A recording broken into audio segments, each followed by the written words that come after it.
say guys for the people. Mozwa tiri mudondo right now. Saka zvaitika kwafuma kuchinaya. Kwafuma kuchinaya ndobva maisimba vakanditi sisi handei. Ndikati imaisimba kuri kunaya. Kwakutonaya zvokutoderoga ine mezi yangu ego. Kwakuchinaya. Saka kuchinaya kudero ndobva ava ndo vamwe kira hama ene basi vanouya vachibatsira kuchera mvura. Mwana wavo futi ndiye aitibatsira futi pakubika musi wepati yangu uya anobatsira futi kumbochera mvura kana vakasununguka zvavo. Uye kana vakamboburana mudzimai nemurume ndoko vanowanzwa kuinda kwambuya. Mune zvipukutene papa. Saka maisimba vatanzi asi muri kutondoenda kupungwe.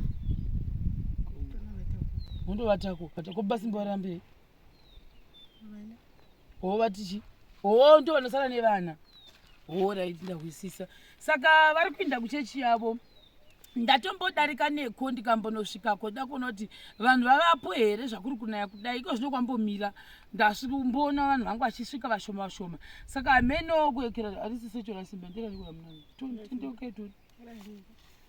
Saka nasimbo zvakatoshata mai ndo vakava overtake sechero makairikidza. Saka mune jira mune chichira asi makairikidza mapfeka retirausi muzasi manje wazvitendegwi asi zvemarova chando kumaokoko anodziya here mazuni wayo chimhurusai mashemarinzi ndivakwasei kuti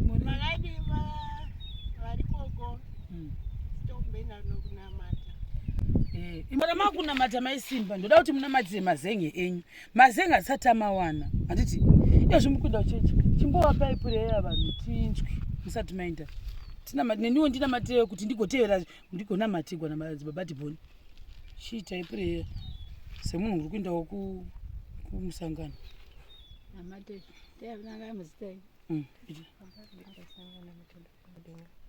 Ndasumuka mukati mamusha ndimanonditi ndiuye mukati merenje mukati nokurama chebaba.